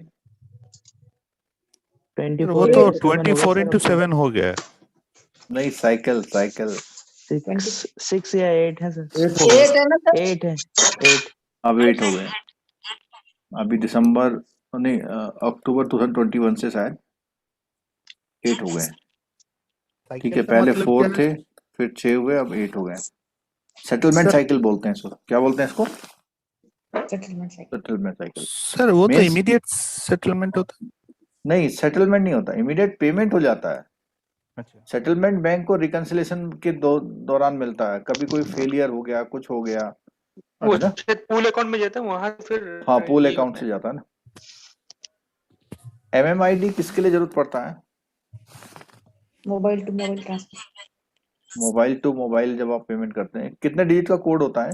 7 डिजिट। 7 डिजिट। देख लिया था क्या? नहीं यस सर। सर। आईएफएससी 11 का हो गया। एक Aadhaar base payment service, remittance service, इसमें लिमिट कितना है? 10,000 सर। नहीं, ज्यादा हो गया। 10 ही है? ज्यादा हो गया।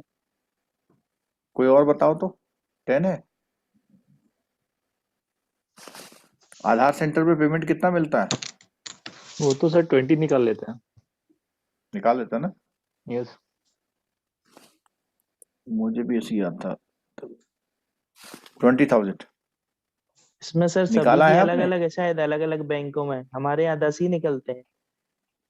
अच्छा, जो जिन्होंने 20 निकाला बस वो बता दो, क्या उन्होंने 10 ये- आपने 20 एक ये साथ सर। निकलते हुए देखा है? यस, कैनरा बैंक का जो बीसी है वो उससे निकलता है आधार इनेबल्ड से। अच्छा, ये 20,000। बताओ 10,000 करके 2 बार निकालता है या एक ही बार में 20,000 निकालता है? ये तो मैं देखा नहीं सर। वो बोलते हैं 20,000 मेरे से पेमेंट हो जाता है, वो तो ऐसा बोलते हैं। अच्छा, सर 10,000 दिखा रहा है सर। 10,000 दिखा रहा। क्या लिखा हुआ सेंटेंस पढ़ना। Cash withdrawal from micro ATMs of AEPS has a limit of 10,000 per transaction. पर टेंशन ना, तो पर टेंशन और पर डे टेंशन इसमें फर्क है। तो पर ट्रांजेक्शन 10 रखें और मैक्सिमम इन अ डे, ऐसा कुछ लिखा हुआ है? नहीं सर, अभी देख रहा हूँ।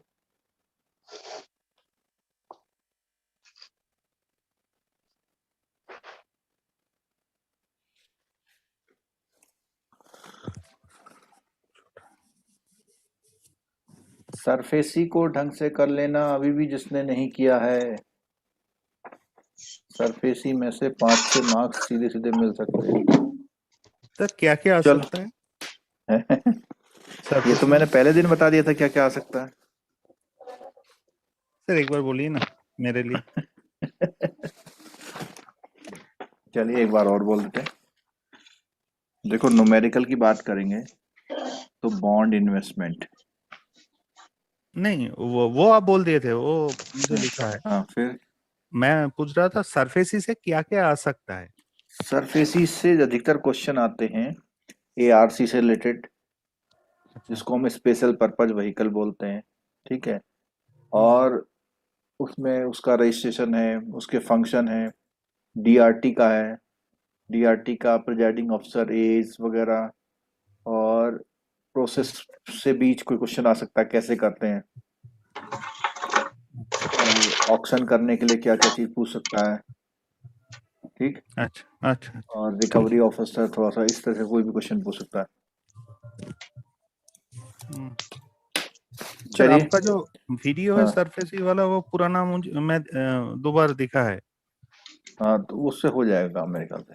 लेकिन जो आपका बुक दिया हुआ है ना, जो बुक दिया हुआ है, एक बार बुक में भी उसमें कुछ दिया हुआ है उसको जरूर देखना। वो हल्का सा देखने से ना आपको आइडिया और पक्का हो जाएगा।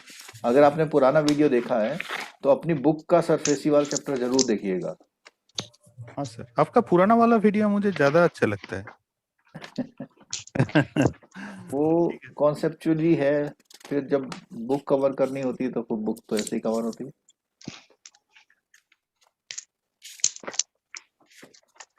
इसमें जो सरफेसी वाला चैप्टर है, मैं बता देता हूँ कौन सा चैप्टर है। सिक्योरिटाइजेशन करके है, 278 पेज पर है नई बुक में। 278 सरफेसी 278 पर है।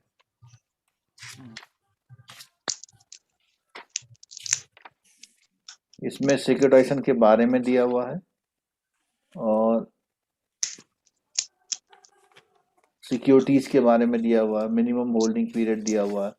आप इसको पढ़ लीजिएगा, तीन चार पेज दे रखे हैं, तो जिसने पुराना लेक्चर लिया हुआ है हमारा, तो 4 पेज में उसको निचोड़ मिल जाएगा। सिक्योरिटी रिश्यूट के मामले हैं, acquisition of stress financial asset है, और accounting and asset classification MRR है। 5-6 पेज है, मिनिमम रिटेंशन रिक्वायरमेंट। ठीक है, ठीक है सर।